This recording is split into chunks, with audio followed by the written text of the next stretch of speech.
이사야 7장 1절 말씀부터 봅니다. 구약 성경 973페이지입니다. 이사야 7장 1절입니다. 우시야의 손자요 요담의 아들인 유다왕 아하스 때 아람왕 르신과 르말리아의 아들 이스라엘 왕 베가가 올라와서 예루살렘을 쳤으나 능히 이기지 못하니라. 혹이 다윗 집에 고하여 가로되 아람이 에브라임과 동맹하였다 하였으므로 왕의 마음과 그 백성의 마음이 삼림이 바람에 흔들림같이 흔들렸더라. 때에 여호와께서 이사야에게 이르시되 너와 네 아들 스알 야숲은 윗못 수도 끝 세탁자의 밭 큰 길에 나가서 아하스를 만나 그에게 이르기를 너는 삼가며 조용하라. 아람왕 르신과 르말리아의 아들이 심히 노할지라도 연기나는 두 부지깽이 그루터기에 불과하니 두려워 말며 낙심치 말라. 아람과 에브라임 왕과 르말리아의 아들이 악한 꾀로 너를 대적하여 이르기를 우리가 올라가 유다를 쳐서 그것을 고나게 하고 우리를 위해 그것을 파고 다브엘의 아들을 그 중에 세워 왕을 삼자 하였으나 주 여호와의 말씀에 이 도모가 서지 못하며 이루지 못하리라. 대저 아람의 머리는 다메섹이요 다메섹의 머리는 르신이며 에브라임의 머리는 사마리아요 사마리아의 머리는 르말리아의 아들이라도 65년 내에 에브라임이 패하여 다시는 나라를 이루지 못하리라. 만일 너희가 믿지 아니하면 정령이 굳게 서지 못하리라 하셨다 할지니라.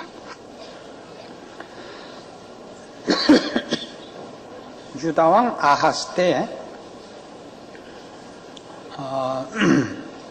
아람과 북왕조 이스라엘이 연합을 하여 남왕조 유다를 치러 온 장면입니다.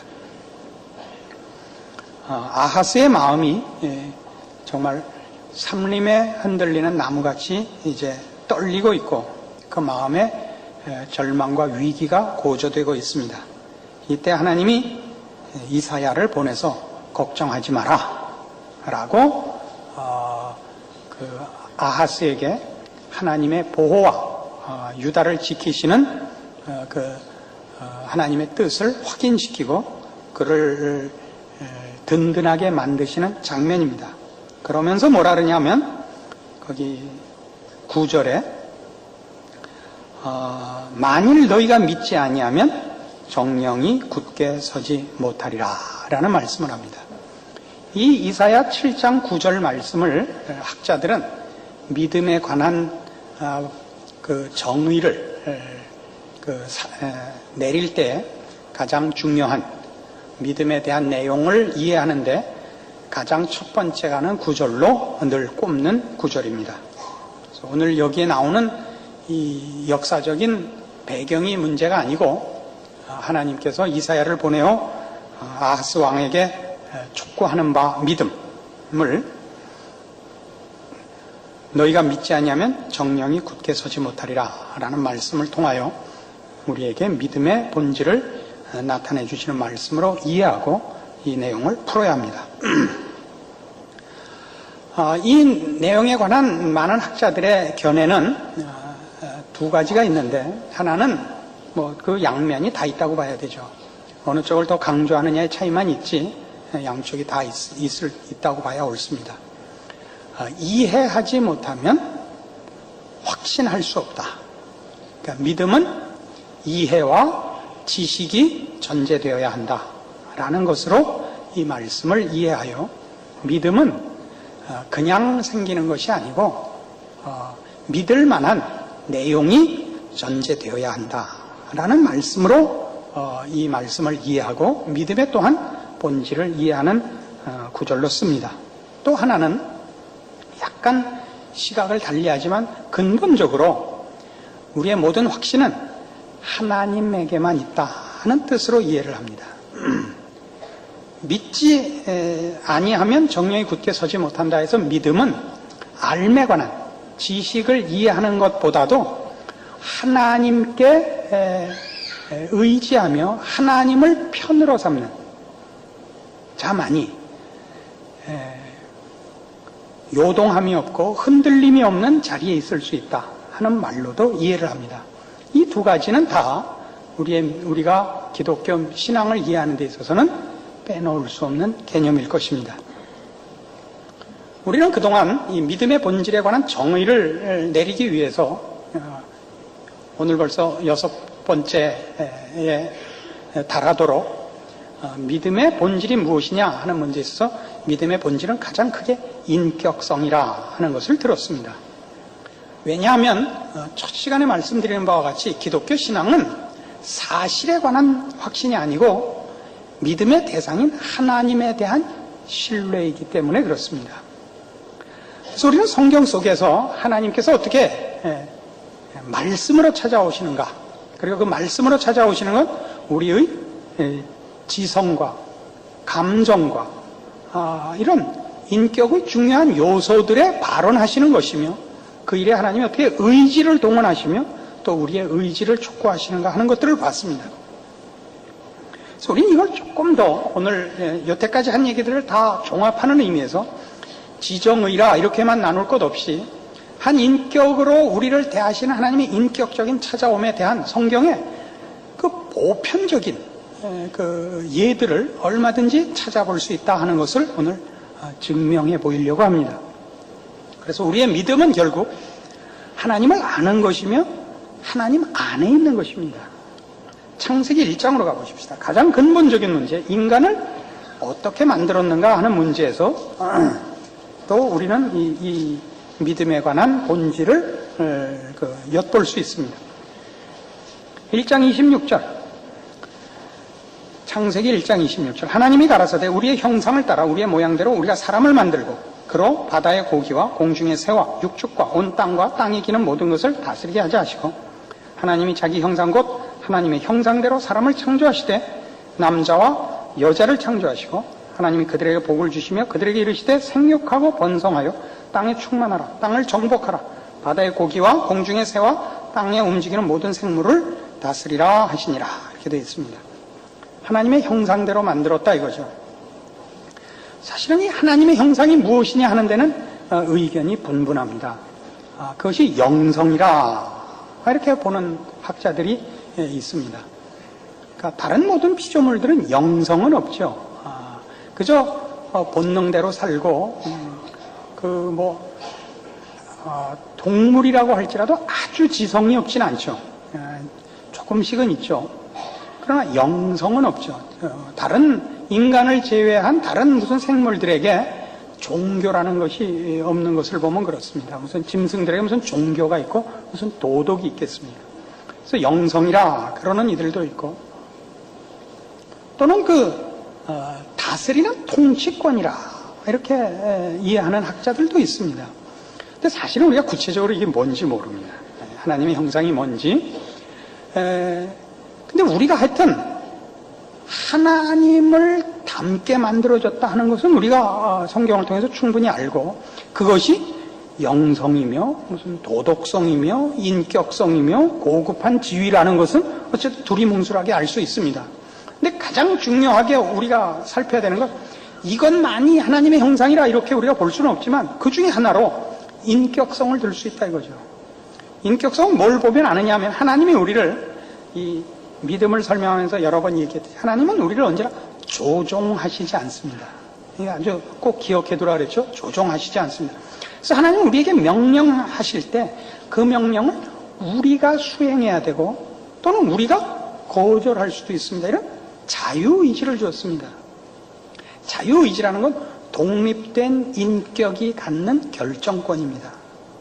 이것이 아마 하나님의 형상 중에 그 중요한 내용이 아닌가 싶습니다. 그래서 2장에 가시면 15절 이하에 여호와 하나님이 그 사람을 이끌어 에덴 동산에 두사 그것을 다스리며 지키게 하시고, 여호와 하나님이 그 사람에 명하여 가라사대 동산 각종 나무의 실과는 네가 임의로 먹되 선악을 알게 하는 나무의 실과는 먹지 말라. 네가 먹는 말에는 정령 죽으리라 하시니라. 다스려라. 또 선악과는 먹지 말라. 그러니까 두 가지 명령을 주시, 하나는 적극적으로 져야 하는 책임과 하나는 해서는 안 되는 금령을 주십니다. 근데 이런 건 다 우리에게 명령하시지, 우리를 말하자면 전기 스위치를 넣듯이 이렇게 전력을, 말하자면 그 동력을 공급하시는 것과는 다르다 이겁니다. 믿는 사람들이 가지는 그 신앙에 대한 큰 오해가 뭐라 그랬죠? 이렇게 다른 생각이 나지 않고 선한 생각만 나고 그대로 자동적으로 움직이는 기계가 되기를 바라는 거죠. 제일 많이들 틀리는 게 이겁니다. 이제 이 TV에서 하는 모든 드라마는요, 90%가 주제가 뭐냐면 불륜이에요. 그죠? 그저 사귀면 안 되는 사람이 사귀는 얘기란 말이에요. 그러면 그 같이 보던 마누라가 꼭 그 시비를 걸어요. 어느 집이나 그렇듯이. 당신도 저렇게 이쁜 여자 보면 생각이 나? 이런단 말이에요. 생각이 나죠. 눈깔이 있고 대갈통이 있는데 왜 생각이 안 나겠어요? 척 보면 우리 마누라보다 이쁘고 다 난데 생각이 안 나길 바람은 이미 인격이 아니죠. 난 생각 안 나? 그럼 무슨 벼락을 맞아서 뇌가 탔거나 이렇지 않 생각이 안 나는 건 순삭이에요. 생각이 나지만 결정을 하죠. 결정을 하는 거예요. 하나님은 인간을 그렇게 만든, 그게 큰 거예요. 내가 왜 이런 생각을 하지? 왜 이런 쓸데없는 꿈을 꾸지? 이게 인간의 인간된 가치지. 난 생각이 안 나. 난 이쁜 여자를 보면 눈이 감겨. 이건 알러지예요. 병원에 가보세요. 이쁜 여자 보면 눈 감기는 병, 그거 못 고쳐요. 선한 일을 할 때는 가는 길이 평탄하게 해주시고, 죄를 지으려고 그러면 그냥 길이 무너지게 해주시고, 이런 기도에 대한 응답을 받은 사람이 없어요. 옛날에 누구예요? 행복하게 부부가 사는 걸 못 보는 그 여자 하나 있죠. 뭐 이름을 우리가 댈 필요는 없고, 언제나 싸움시키는 작가가 하나 있잖아요. 그 무슨 모래성이었나? 모든 집에 부부 싸움을 불러일으켰던 그 유명한 드라마. 안 보셨다 이거죠. 그런 게 있었나? 이거는 글쎄 벼락 맞은 거라고요. 우리가 해야 되는 건 그런 일과 그런 무슨 감각이 없는 게 아니라 결정을 해야 되는 거예요. 책임을 져야 되는 거예요. 그래서 보세요. 선악과에 대해서도 우리는 전부 뭐라고 불평을 해요. 왜 만들었는가? 하나님 그딴 건 왜 만드셨어요? 꼭 만들어야만 됐어? 손에 안 닿는 데 갖다 놓으셔야죠.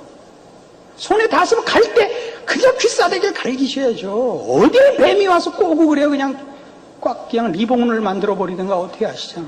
근데 그렇게 안 하셨다고. 왜 그렇다고요? 하나님은 우리를 조종하시지 않는다고. 우리 보고 결정하려는 거예요. 어떻게 다스려야 되는가? 생각하고 노력해야 되고 결정해야 하고 책임져야 되고요. 저 선악과를 왜 먹으면 안 되는가? 생각해야 되는 거예요. 선악과의 가치가 뭐죠?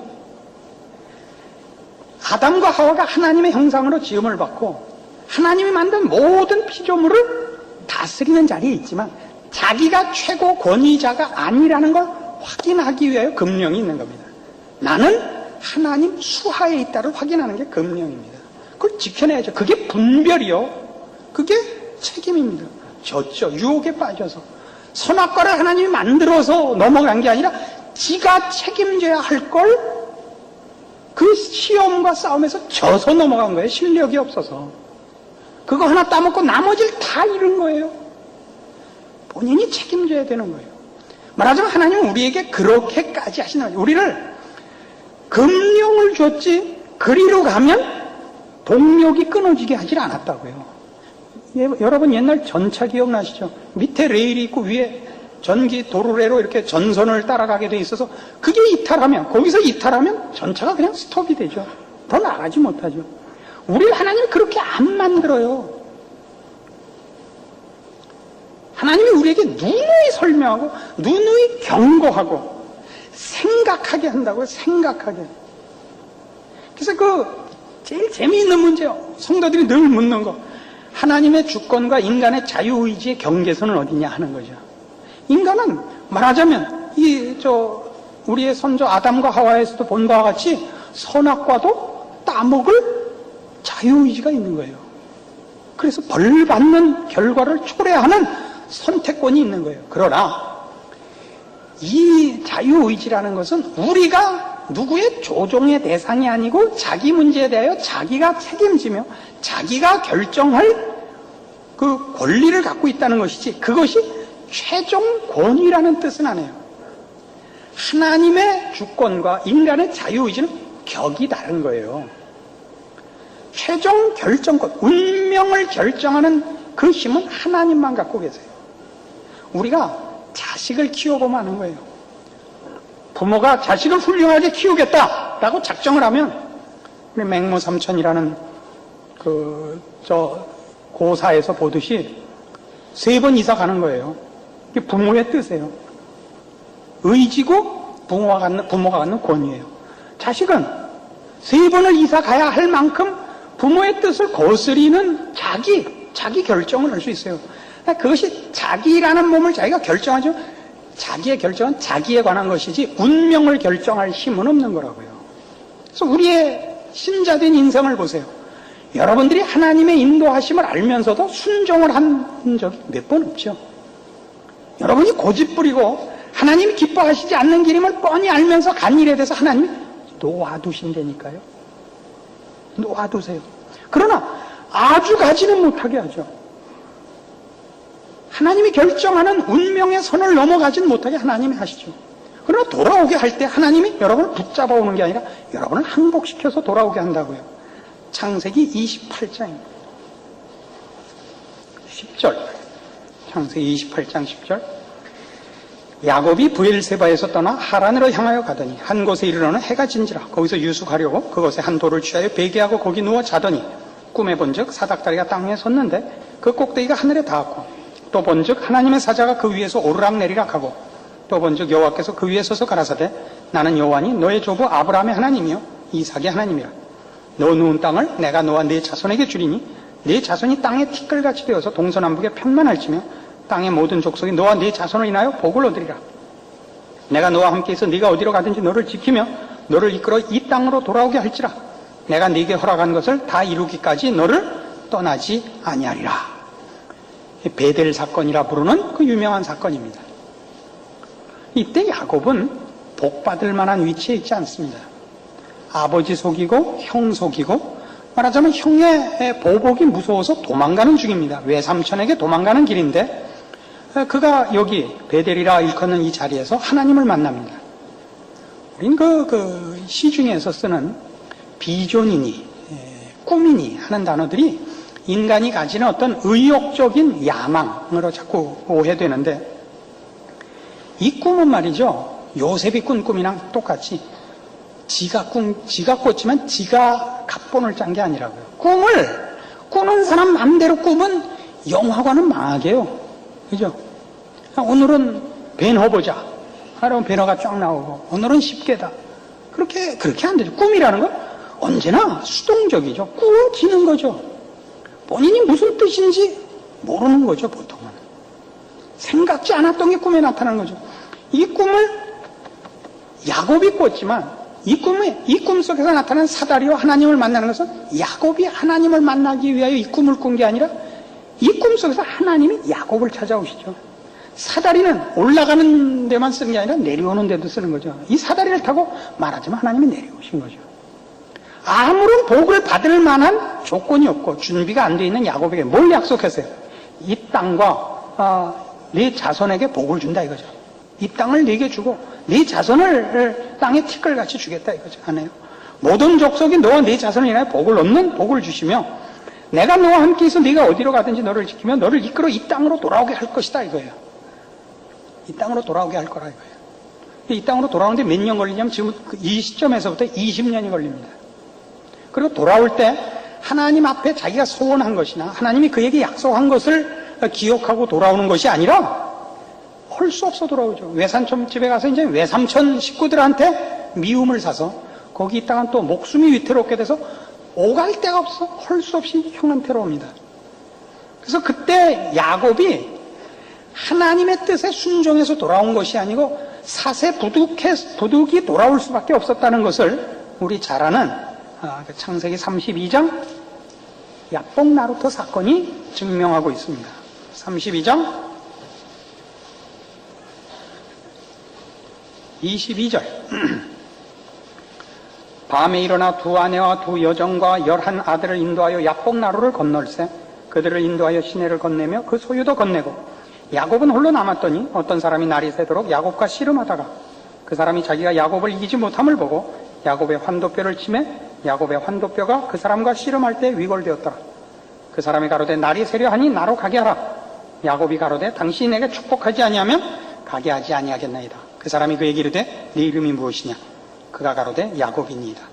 그 사람이 가로되 네 이름을 다시는 야곱이라 부를 것이 아니요 이스라엘이라 부를 것이니 이는 네가 하나님과 사람으로 더불어 겨루어 이겼음이니라.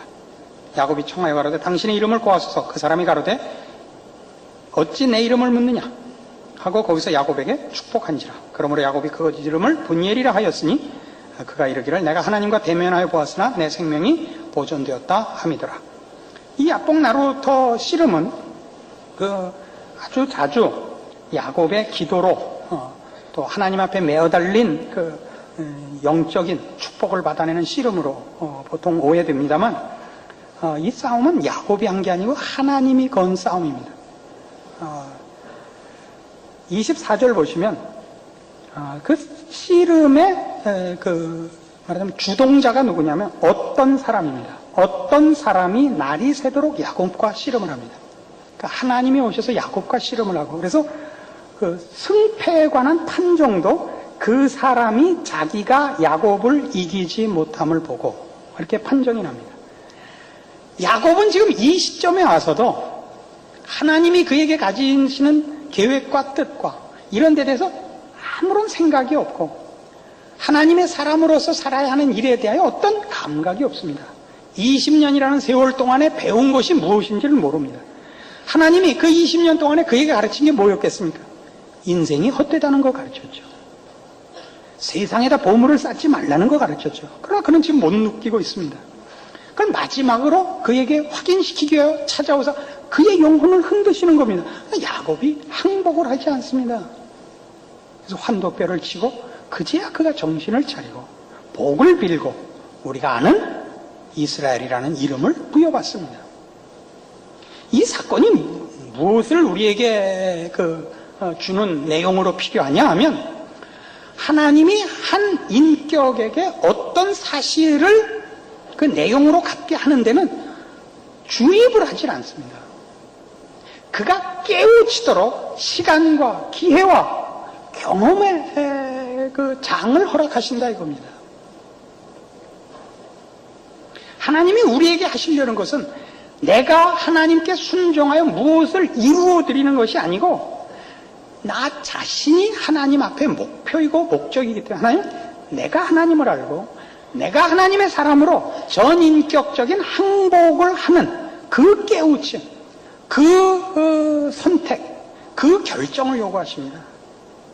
우리는 믿음이라는 것을 빨리 순종해서 뭘 해드리려고 그냥 바빠요. 그러니까 교회들이 다 그냥 만세삼창하고 빨리 나가서 뭘 하려고. 그게 여러분이 목표라고요. 그리고 우리를 목표로 하고 있는데 우리의 뭘 목표로 해요? 우리라는 한 인격이 하나님에 대하여 갖는 신뢰와 애정과 열심과 진심을 요구하고 있어서 그것은 긴 시간과 긴 과정을 통하여 항복시킬 수밖에 없는 거예요. 인격이란 그런 거예요. 한 번 보고 알 수는 없는 거예요. 여러분 이런 거 해봐요. 이거 기록으로 남겨야 되는데 이 테이프 편집할 때도 이 명칭은 꼭 놔두라 말이에요. 우리 아들이 그 대학교 시험 보던 때 뭐 여기저기 이제 군 따라서 4개 한 중에 한동대도 됐었어요. 우리 아들을 내가 공부 못한다니까 너무 한심하게 생각하는 경향이 있는데 기준이 제가 높다는 걸 좀 알고 이해하시기 바래요. 그래서 한동대학을 갔어요. 면접 보러. 제 아들이 놀래갖고 왔죠. 어떻든 아빠 난 못 가겠어요. 왜? 완전히 기도원이에요. 물론 한동대학이 다 믿는 사람끼리 모이는 데라는 건 다 알고 들어오는 거죠. 근데 생전 처음 봤는데 형제요 이러면 안 돼요. 언제 사랑해요. 사랑해요라는 건 최소한의 그 관계 갖고는 안 되는 거 아니에요. 얼마나 서로 간의 인격적인 교류가 깊이 되고 나서야 쓰는 거예요. 너 참 괜찮다. 이 말 하는데 몇 년 걸리는 거 아니에요? 기독교 신앙을 가진다는 것으로 그래서 나는 늘 열린 마음을 갖고 주의 사랑 마음을 갖고 있다. 좋아요. 그걸 그래서 주의 이름으로 사랑합니다 이러면 저 새끼 미쳤구나. 이게 정상적인 평가예요. 그러니까 아무 때나 그런 게 아니에요. 아무 때나 할렐루야 이러면 안 되는 거예요. 자기는 지금 막 기도원에서 은혜 받고 와서 무엇을 봐도 떨어지는 낙엽을 봐도 지는 해를 봐도 날아가는 비둘기를 봐도 할렐루야가 돼. 그건 자기가 가진 하나님 안에서의 깨우치며 감격이고 지금 만난 이 사람 앞에서 할렐루야 하면 그 사람이 할 일은 간첩 신고밖에 할 게 없어요. 이 말을 이해하세요? 제가 너무 빨리 가서 좀 흠인데 늘. 한 인격이 상대방이 하는 말의 깊이와 진심을 용납하기 위해서는 둘 사이의 관계가 그 단어와 그 표현을 쓸 수 있는 관계가 성립이 돼야 그 표현을 쓸 수 있는 거예요. 그렇게 되기 전에 신앙이라는 이름으로 우리는 인격과 인격이 나눠야 되는 대화들이 얼마나 먼저 서로 간의 그 깊이를 서로가 다듬고 나눈 후에 이 단어를 써야 되는지를 늘 망각한 채로 이 말을 해요. 주문을 외우듯이 열려라 참깨라 말이에요. 주문이죠. 상대가 인격이 아니니까. 하나님이 우리를 그렇게 다스리지 않는데 우린 그렇게 나서요. 앞으로 조심해 주세요. 뭐 어차피 안 하고 있긴 하지만 이 야곱 하나를 우리가 아는 그 하나님의 사람으로 만들기 위해 하나님 얼마나 긴 세월을 투자하시고 기다리시고 한순간도 놔두지 않고 간섭하시는지 몰라요. 그래서 우리가 아는 야곱이 돼요. 그 야곱을 항복을 시키는 거예요. 우리가 나중에 보는 창세기 49장에 나오는 그 야곱이 자기 그 자식들에게 그 마지막으로 축복하는 장면을 보면 아주 재미있어요. 49장 24절 22절부터 봅시다. 요셉을 이렇게 축복해요. 요셉은 무성한 가지 곧 샘 곁에 무성한 가지라. 그 가지가 담을 넘었도다. 활 쏘는 자가 그를 학대하며 그를 쏘며 그를 군박하였으나 요셉의 활이 도리어 견강하며 그의 팔이 힘이 있으니 야곱의 전능자의 손을 힘입음이라. 그로부터 이스라엘의 반석인 목자가 나도다. 네 아비 하나님께로 말미암나니 그가 너를 도우실 것이요 전능자로 말미암나니 그가 네게 복을 주실 것이라. 위로 하늘의 복과 아래로 원천의 복과 젖먹이는 복과 태의 복이로다. 네 아비의 축복이 내 부여주의 축복보다 나아서 영원한 산이 한없음같이 이 축복이 요셉의 머리로 돌아오며 그 형제 중 뛰어난 자의 정수리로 돌아오리로다. 이 축복하는 장면에서 하나 기가 막힌 게 뭐냐면 야곱이 자기 축복이 자기 선조보다 낫다는 거예요. 야곱의 선조는 아브라함과 이삭이에요. 근데 우리가 아브라함과 이삭과 야곱을 놓고 비교하면 야곱이 제일 못하죠. 첫째가 아브라함이요, 둘째가 이삭이요, 셋째가 야곱이에요. 첫째가 아브라함이요, 둘째가 이삭이요, 그리고 3, 4, 5, 6, 10, 11 이렇게 쭉 없다가 한 132쯤 가서 이제 야곱이 나오는 거예요. 이어서 놀 수 없게 야곱은 우리가 알고 있는 신앙의 그 정도나 그 뭐 수준이 그래 보여요. 그런데 뭐라 그러냐면 26절 다시 보세요. 네 아비의 축복이 내 부여주의 축복보다 낫다 이거예요. 너는 여기서 요셉이에요. 네 아비는 자신이에요. 야곱이고 내 부여주의 나는 야곱이에요. 내 부여주는 이삭과 아브라함이에요. 내가 하는 게 내 선조들의 축복보다 낫다 이거예요. 축복이란 지가 주는 게 아니잖아요. 복을 비는 거잖아요. 그러니까 야곱이 뭘 자신 있어 하는 거예요. 하나님이 누군지는 자기가 더 잘 안다 이거예요. 왜 잘 알죠? 속을 더 많이 썩였으니까. 그거 알죠. 아브라함과 이삭보다 야곱이 훨씬 더 말 안 들었고 훨씬 긴 세월을 버텼기 때문에 하나님이 야곱에게는 더 많이 간섭하셨죠. 더 많이 복을 주셨다가 아니라 더 많이 손을 대실 수밖에 없었어요. 그래서 야곱은 어떤 의미에서 꼭 그렇다고는 우리가 사실은 장담을 못합니다만 성경에 나타난 기록만으로 비교하자면 야곱이 아브라함이나 이삭보다 더 많이 하나님에 대해서 알았다고는 충분히 얘기할 수 있는 겁니다. 그가 그 하나님의 뜻에 얼마나 순종했는가를 말하는 것이 아니라 하나님을 아는 데는 그가 더 많이 알았을 거예요. 하나님이 얼마나 자비로우신지, 얼마나 신실하신지, 얼마나 큰 능력을 가지셨는지 야곱이 자기 선조들보다 더 잘 알았을 거라고 우리는 얼마든지 얘기할 수 있습니다. 이런 것들이 의미하는 게 뭐라고요? 하나님이 우리에게 무엇을 주입시키러 오거나 조종하시는 적이 없다. 우리를 목적으로 놓고 우리 안에 인격적인 내용으로서 채울 하나님을 아는 지식과 하나님 편에 서는 결정을 또는 책임을 우리에게 항복을 받아내시기 위하여, 결과시키기 위하여 우리 모든 생애에 간섭하시는 분이라, 우리가 납득할 때까지 설명하고 경험케 하고 시간을 주시는 분이라 라는 걸 얘기할 수 있습니다. 그래서 하나님이 하시는 성경이 요구하는 신앙의 내용들은 보면 이런 식으로 되어 있어요. 여러분 잘 아시는 마태복음 6장을 가보세요. 마태복음 6장 26절. 공중의 새를 보라. 심지도 않고 거두지도 않고 창고에 모아들이지도 아니하되 너희 천부께서 기르시나니 너희는 이것들보다 귀하지 아니하냐. 너희 중에 누가 염려함으로 그 키를 한 자나 더할 수 있느냐. 또 너희가 어찌 의복을 위하여 염려하느냐. 들의 백합화가 어떻게 자라는가 생각하여 보라. 수고도 아니하고 길쌈도 아니하느니라. 그러나 내가 너희에게 말하노니 솔로몬의 모든 영광으로도 입은 것이 이 꽃 하나만 갖지 못하였느니라. 오늘 있다가 내일 아궁이에 던지우는 들풀도 하나님이 이렇게 입히시거든 하물며 너희일까 보냐. 믿음이 적은 자들아. 이 지금 읽은 26절에서 30절에 이르는 이 일련의 표현들을 쭉 읽으면 하물며 너희일까 보냐 믿음이 적은 자들아의 믿음 대신 이렇게 하물며 너희일까 보냐 이 밥통들아 이렇게 얘기해서 하나도 뉘앙스가 틀릴 것이 없어요. 이 밥통들아라고 넣는 건 뭐냐? 생각 좀 해봐라 이런 뜻이다 이거예요. 응? 너 왜 잘못하고 있냐? 이리 와라 이렇게 왜 거기 섰냐? 여기 와서 서 이렇게 간단한 문제가 아니라 생각을 해봐라 이 밥통들아 이런 거란 말이에요. 우리 보고 생각해서 결정을 하라고요. 무엇이 맞는가? 무엇이 복인가? 무엇이 너한테 유익한가? 생각을 해봐라 이 밥통들아 이렇게 됐다니까. 그러니까 신앙이라는 건 전부 하나님만이 의와 선과 생명과 진리와 영혼의 유일한 주권자시거든요. 만드시는 분이요 그 모든 것의 근원이십니다. 하나님 안에 있어야 이 복을 누립니다. 하나님을 떠나서는 없습니다. 근데 그런 복이니 생명이니 하는 것이 어떤 물건으로 주어지는 것이 아니라 하나님 안에 붙어 있어야 우리에게 이렇게 전달되는 뭐가 되는 겁니다. 그걸 하나님이 우리에게 뭘로 확인시키세요? 이런 복이니 이런 걸로 우리를 선택하는 데 도움이 되도록 또 요구하시지만 우리 신명기에서 보는 바대로 살기 위하여 나를 선택하라.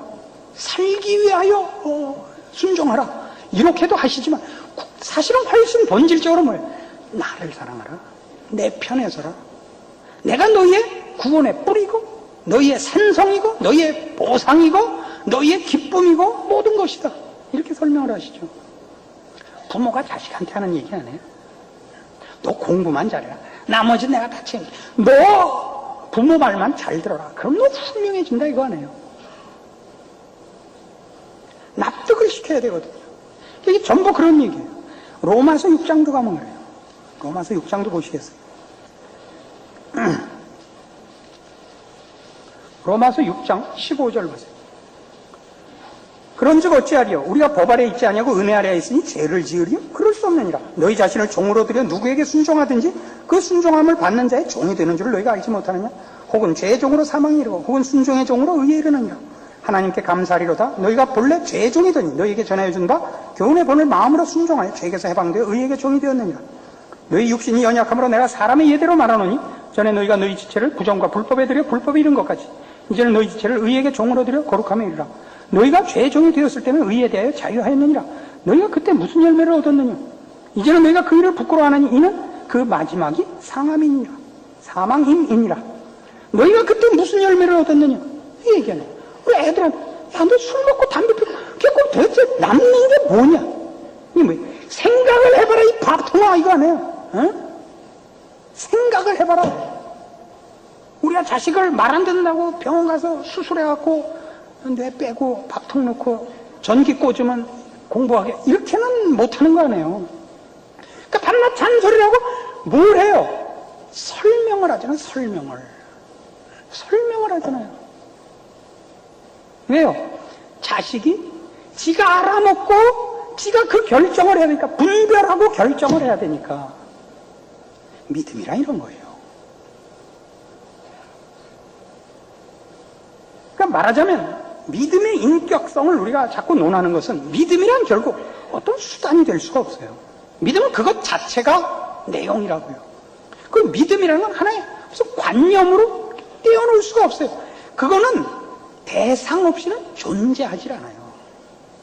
그러니까 믿음이 좋다는 것은 얼마나 하나님과의 관계가 늘 살아있는 거예요. 하나님과의 관계가 살아있다는 것은 하나님 앞에 있으며 하나님의 기뻐하심과 하나님을 닮은 것으로 생각하고 결정하고 행하고 그렇게 완성되어 가는 것을 말해요. 성경에 나오는 모든 개념들은 이렇게 되어 있죠. 복이 뭐예요? 하나님이 기뻐하는 사람이에요. 복이라는 건. 복 있는 사람은 하나님이 기뻐하는 사람.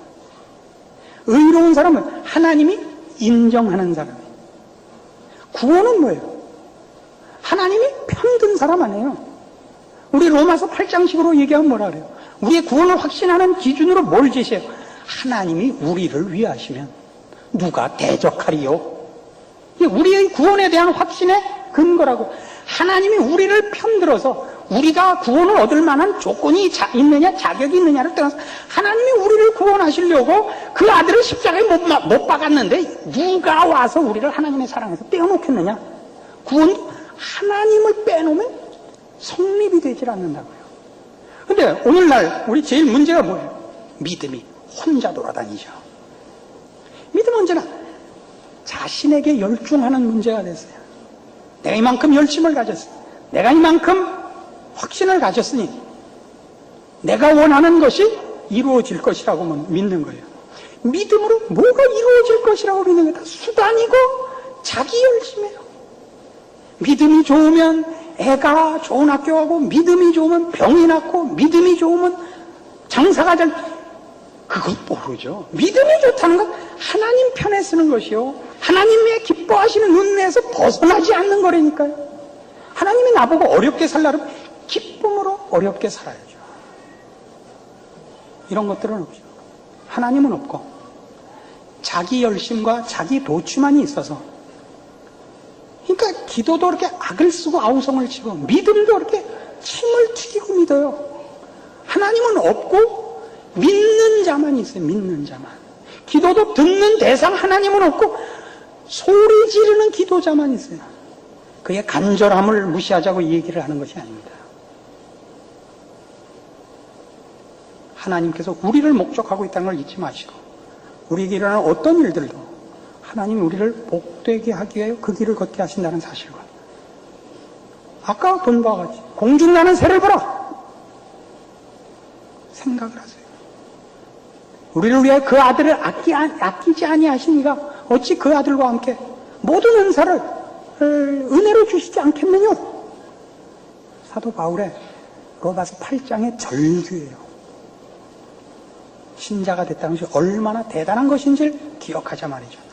하나님에게 우리는 소중하고 가장 귀한 목적과 대상이에요.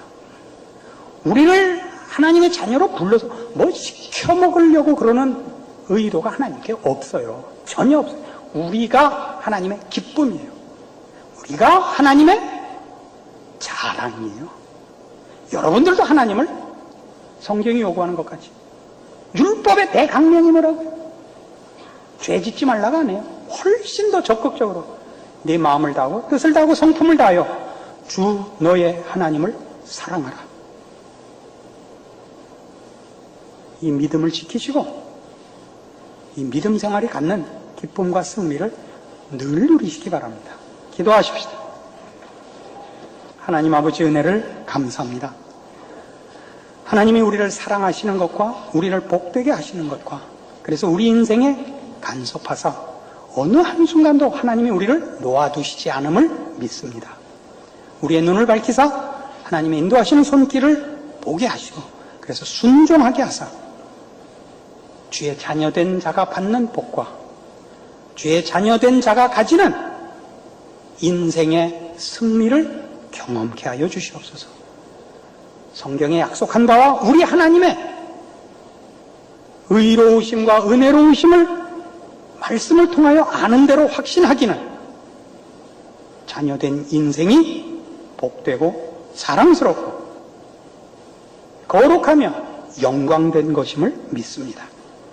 주의 말씀으로 우리의 신앙을 확인하고 이 승리를 놓치지 말게 하시옵소서. 예수님 이름으로 기도합니다. 아멘.